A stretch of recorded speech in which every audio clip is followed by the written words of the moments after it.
모든 드리블 기술이 이렇게 상대 선수의 중심을 이동시키기 위해 만들어진 것입니다. 상대 선수를 내가 원하는 대로 움직이게끔 하는 것이 드리블의 궁극적인 목표입니다. 더 큰 의미에서 우리는 좋은 드리블보다는 좋은 경기를 해야 합니다. 수많은 드리블 영상을 보고 축구 선수들의 기술을 따라해봐도 실전에서는 사용이 잘 안 되시는 분들이 계실 겁니다. 제가 바로 그랬는데요. 선수들의 몸 각도, 공 위치, 발은 몇 번을 딛는지 등 아주 디테일하게 분석하고 연습해봐도 경기장에서는 막상 사용할 수가 없었습니다. 오히려 경기에 집중은 안 되고 되도 않는 기술을 남발하다가 공을 뺏기기 일쑤였죠. 그렇게 수많은 시행착오를 거쳐 경기장에서 드리블 기술을 효율적으로 쓰기 위해서는 우선적으로 인지하고 있어야 하는 내용이 있다는 것을 알게 되었습니다. 오늘 그 내용을 소개해드리겠습니다. 바로 가시죠. 축구는 공간 싸움이라는 말 들어본 적 있으실 겁니다. 22명의 선수가 필드 위에서 각자 자리를 잡고 있죠. 이 공간을 이해하는 것이 성공하는 드리블의 시작점입니다. 내 기술을 써보겠다고 불필요하게 상대 수비 앞으로 가까이 붙거나 공간이 꽉 막힌 쪽으로 드리블을 해서는 팀에 도움이 될 수 없겠죠. 따라서 드리블 이전에 선행되어야 하는 것은 우리 팀 선수들은 어디에 있는지, 상대 수비는 어떻게 위치하고 있는지, 어떤 공간을 어떻게 써야 효율적일지 상황을 판단하는 것입니다. 그리고 가능한 상대 수비를 돌파한다는 느낌보다는 요리조리 피해 다닌다는 느낌으로 공간을 잘 활용할 수 있는 드리블을 해야 합니다.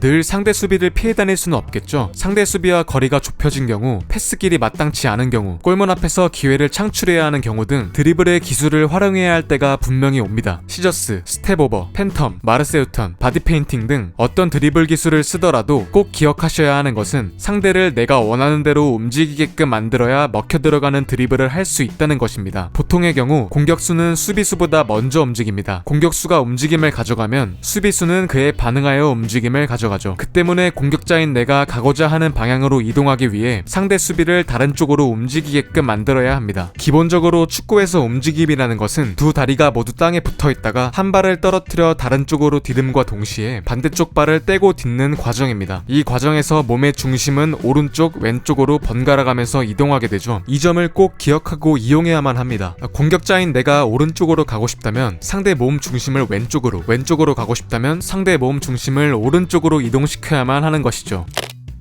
모든 드리블 기술이 이렇게 상대 선수의 중심을 이동시키기 위해 만들어진 것입니다. 그런데 실전에서 매번 상대의 타이밍을 빼앗고 중심을 흔들기 위해 온 신경을 집중하는 것은 굉장히 어렵고 비효율적인 일입니다. 좋은 드리블은 할 수 있겠으나 좋은 경기는 할 수 없을 거예요. 그래서 드리블은 어느 정도 몸이 하게끔 만들어야 하고 패턴화하는 작업이 필요합니다. 연습할 때 내가 이렇게 움직임을 가져가면 상대방의 몸 중심이 이렇게 이동할 것이고 나는 그 다음에 이렇게 움직임을 가져가야겠다 하는 생각과 고민을 해야 합니다. 그리고 그 과정에서 다른 드리블 기술들을 참고한다면 실제 경기장에서 유의미하게 사용이 가능할 것입니다. 저는 실전에서 바디페인팅 기술을 제일 많이 사용하는데요. 제가 패턴화해본 바디페인팅 기술을 소개해드려 보겠습니다.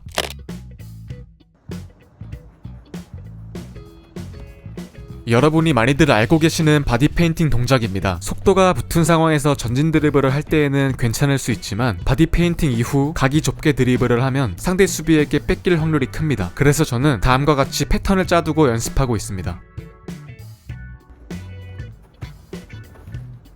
이렇게 90도로 드리블을 하는 습관을 들이면 실전에서 훨씬 공을 덜 뺏길 수 있습니다. 이렇게 상대가 발을 뻗어도 닿지 않는 곳에 공을 위치시킬 수 있고 몸으로 상대를 막거나 다음 동작을 가져가는 데에도 수월합니다.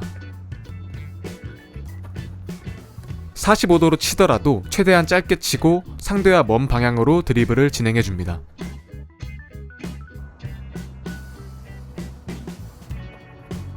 뭐가 다른지 보이시나요? 바디페인팅을 하기 전에 가고자 하는 방향의 반대발에 공을 위치시키고 그 다음 바디페인팅을 진행하시면 상대 중심을 더 효율적으로 흔들 수 있습니다. 다음은 바디페인팅 심화 버전인데요. 그냥 이런 것도 있구나 참고해 주시면 될 것 같습니다.